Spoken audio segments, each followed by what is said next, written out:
तू महानगरपालिका करून गेलेला आहेस, तुला अध्यक्ष बनवलंय ते असं उलटा सुलट भॉक भॉक करायला नाही बोलवलं बसवलंय. जरा काय मुंबईकरांना पटेल, किमान तुझ्या तरी कार्यकर्त्यांना पटतंय का?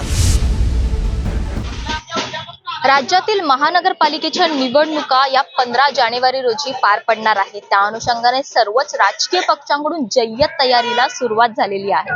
सर्वच राजकीय पक्ष आपल्या उमेदवारासाठी जोर लावत असे, त्याचप्रमाणे प्रचार देखील सुरू झालेला आहे. आज उद्धव बाळासाहेब ठाकरे या पक्षाकडून 199 वॉर्ड मधून ज्या उमेदवार आहेत त्या म्हणजे सर्वांच्याच ओळखीच्या किशोरी पेडणेकर यांचा आज प्रचाराचा पहिला दिवस आहे. प्रचारासाठी आज त्या बाहेर पडलेल्या आहेत आणि आज त्या जनतेसमोर जाऊन जनतेचे प्रश्न देखील समजून घेणार आहेत. थेट त्यांच्याशीच बातचीत करणार आहोत या संदर्भात.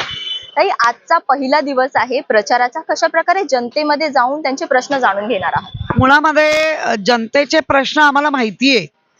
गेली 8 वर्ष म्हणजे पहिले नगरसेवक म्हणून 5 आणि निवडणूक झाली नाही म्हणूनची 3, असे 8 वर्ष आम्ही लोकांबरोबर आहोत. हा वॉर्ड मी 2002ला पण मीच केला होता, मीच नगरसेविका होती. त्यामुळे जनतेचे प्रश्न माहिती आहेत, बरेच सोडवण्याचे प्रयत्न झाले. आमच्याकडे अजय चौधरी इथे आमदार आहेत. समोर माझा वॉर्ड 2 ह्यानी आहे.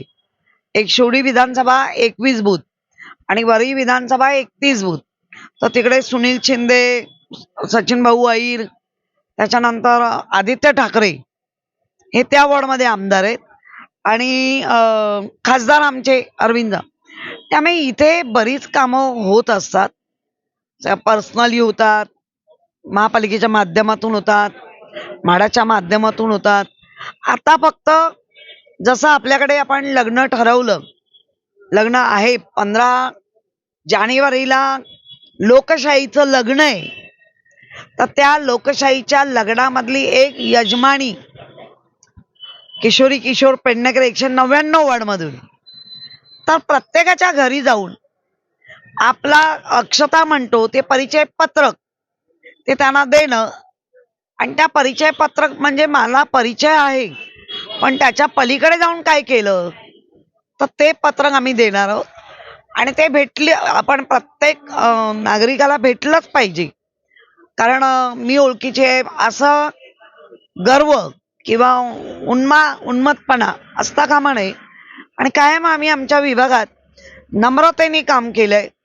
जो येईल त्याला न्याय देण्याचा दिलाय, प्रयत्न केलाय. त्यामुळे वॉर्डच्या शाखेपासून, मग शाखा प्रमुखापासून ते अगदी इमारत प्रमुखांपर्यंत वरिष्ठ पदाधिकारी हे सगळे एकत्र राहून आम्ही काम करतोय. ताई, निवडून आल्यानंतर सर्वप्रथम कोणती कामं हाती घेणार आहात तुम्ही? बघा, निवडून आल्यानंतर प्रभागात अजूनही कामं बरीच बाकी आहेत, तर ती तर घेऊच. पण निवडून आल्यानंतर मुंबईचा जो आम्ही BSTचा 1 किलोमीटरला 5 किलोमीटरला 5 रुपये, 10 किलोमीटरला असं जे आम्ही कुठल्याही मध्यमवर्गीय माणसांना म्हणजे BSTला प्रवास करणाऱ्या प्रवाशांना खूप ताण पडू नये याची काळजी कायम घेतली. आता ह्याच्यामध्ये पैसे वाढवले गेले 4 वर्षात. म्हणजे प्रशासन आल्यानंतर प्रशासनाच्या माध्यमातून राज्य सरकारने जे वाढवलेले पैसे आहेत ते पहिले कमी करणार. 3 रुपये 1000 प्रति लिटर, 3 रुपये 50 पैसे पाणी आहे, ते वाढवण्याचा यांचा मनसुबा आहे. तो वाढवू नाही देणार, पाण्याची किंमत वाढवू नाही देणार.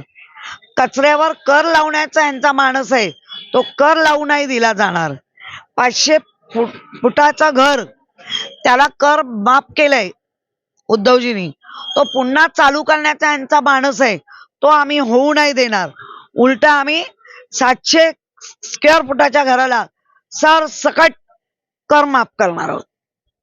ताई, अमित साटम हे वारंवार वक्तव्य करत असतात, ते म्हणजे महापौर मुस्लिम असेल यावरून वारंवार त्यांचे वक्तव्य सुरूच असतात. त्यांना तुम्ही काय उत्तर देणार? मुळामध्ये ना, खरंच त्याला काय म्हणावं. तू आमदार आहेस, तू महानगरपालिका करून गेलेला आहेस, तुला अध्यक्ष बनवलंय ते असं उलटा सुलट भॉक भॉक करायला नाही बोलवलं बसवलंय. जरा काय मुंबईकरांना पटेल, किमान तुझ्या तरी कार्यकर्त्यांना पटतंय का? काय संबंध काय या सगळ्या गोष्टीचा? मुळामध्ये आम्ही जे सगळे नगरसेवक दिलेत, सगळे आम्ही मराठी दिलेत. जास्तीत जास्त विदर्भ, मराठवाडा, कोल्हापूर, कोकण असे आम्ही उमेदवार दिलेत. तुमच्यासारखे बाहेरून आणून आदर भाषिक उमेदवार नाही दिलेत. मुंबई कोणाची आहे? मुंबई मराठी माणसाची आहे. मराठीच आमचे उमेदवार आहेत. ताई, राहुल नार्वेकर यांचा सध्या व्हिडिओ प्रचंड व्हायरल होत आहे. तो व्हिडिओ पाहून काय वाटतंय, काय एकंदरीत उत्तर द्याल त्यावर? राहुल नार्वेकर असाही उद्धट आहे. आणि राहुल नार्वेकरांनी ज्या पद्धतीने हरिभाऊ राठोड जी वागणूक दिली आहे, अतिशय वाईट वागणूक दिली आहे. म्हणजे ह्याने दाखवून दिले सत्ता आहे म्हणजे मस्ती आहे, आणि मस्ती आहे तर तुमचं आम्ही आरक्षण काढून घेऊ. माझंही आरक्षण काढून घेतलं. मला खरं आरक्षण ठेवलेलं, पण मग संपूर्ण सत्ता आल्यावर आरक्षण, मग तुम्ही जी माझी लाडकी बहीण, आम्ही तुमची लाडकी बहीण नाही. आम्हाला कोणी मारलं तर तुम्हाला चालेल. त्यामुळे मस्ती आहे बस. कालच अमित ठाकरे आणि आदित्य ठाकरे दोन्ही बंधूंनी एकत्र येऊन उमेदवारांसाठी प्रेझेंट केलेलं होतं. त्याच्यामध्ये अनेक मुद्दे त्यांनी समोर आणलेले होते. जवळपास 15 ते 16 मुद्दे होते. आणि तसंच त्यांनी हे देखील सांगितलेलं आहे, ठाकरेंचा वादा आहे महानगरपालिकेमध्ये तुम्ही सर्वच उमेदवार निवडून यावे, असं देखील त्यांच्याकडून सतत वारंवार म्हटलं जातंय.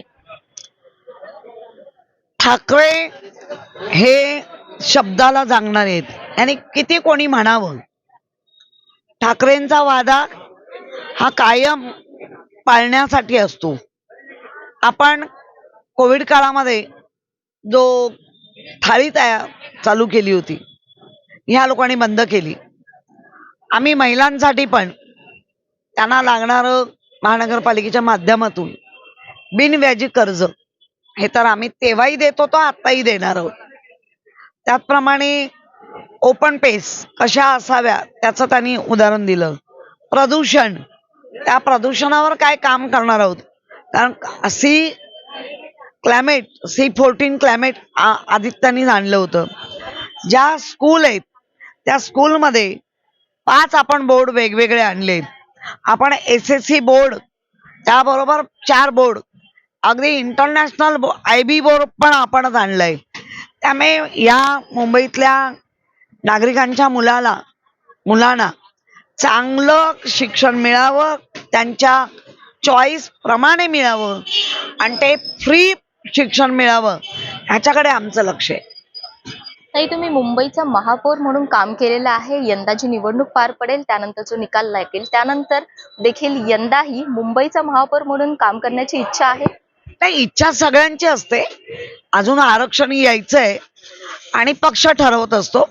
पण जसं आमच्या वरुण देसाईंनी सांगितलं की मुंबईचा महापौर पेडणेकर होईल, आंबेकर होईल, दळवी होतील, अशा अनेक मराठी नावं घेतले, जाधव होतील, राऊत होतील, त्यातलंच कोणतरी होईल. किशोरी पेडणेकर यांच्याशी आपण संवाद साधलेला आहे. ते वॉर्ड 199 मधून जो प्रचार करत आहेत. आजचा हा पहिला दिवस आहे प्रचाराचा. आजची प्रभात फेरी जी आहे ती असणार आहे. त्या अनुषंगाने जनतेमध्ये जाऊन जनतेचे प्रश्न जाणून घेऊन त्यांच्याशी संवाद देखील साधला जाणार आहे.